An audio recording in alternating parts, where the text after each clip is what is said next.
Oh yeah, just the simple fact that you can't absolutely distinguish waking life from a vivid dream.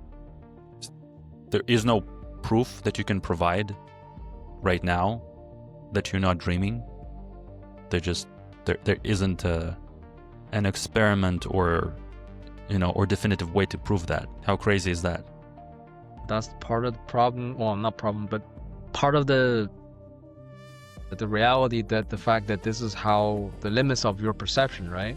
Your brain process the dream in the same way that you process the conscious aspects of it as well. So it's like, it might be the same type of reality. Right.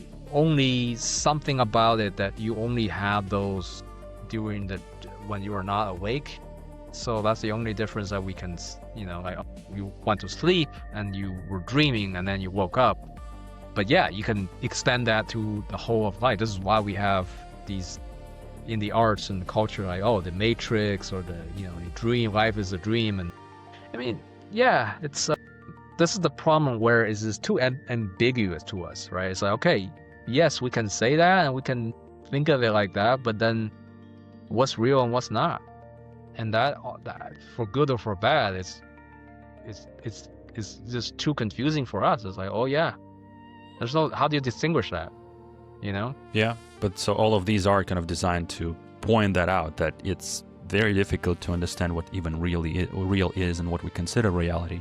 There's also this brain in a vat hypothesis, which is kind of the idea similar to the Matrix, right? That's what they had there, is that you may be just locked in a pod somewhere, and then you just electrical signals are triggering this illusion to you. So that could be, again, we can't prove that that's not the case, because we would somehow need to escape the Matrix and get into the real world, but we have no idea of how that could happen. What that is. Yeah. There's also solipsism, of course, is that the fact that you can only have access to your consciousness and you don't know whether other people are actually experiencing anything. You might be the only consciousness in the whole world. You personally don't have a proof for any other case. The qualia problem, the fact that it's the subjective experience is yours only, you can't compare it to anybody else's, and it's not verifiable. You don't know what the other person is seeing, feeling, tasting, etc. Unverifiable external experiences. Goes back to the idea it's all locality, right? It's all relative. Even between two individuals seeing the same thing at the relatively same space and time, and it still have the difference because of how the whole process of us becoming sentient. We're born at a certain place, born at a certain time, and how we grow up, and that whole process of growing up from an infant to an adult, even every step of the way is informed very differently, even though we're supposedly seeing the same world. But the process, the minute differences, and even some defects, supposedly, right? We all have, I don't know, some people are, that's the thing. How do you even define normal? A person who's born normal, like, really, you can't really define that.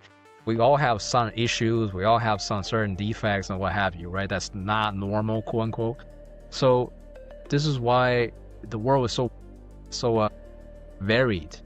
There's too much variations, right, to kind of quantify completely what things are. So that's the quandary that we come into. Just as you can't predict the market, you can't predict certain things within even the weather. I mean, we already got pretty good at predicting the weather, more or less, but you can't 100% predict whether it's going to rain or not. I mean, you can have a large percentage that it's going to happen, but you can't know exactly when or how.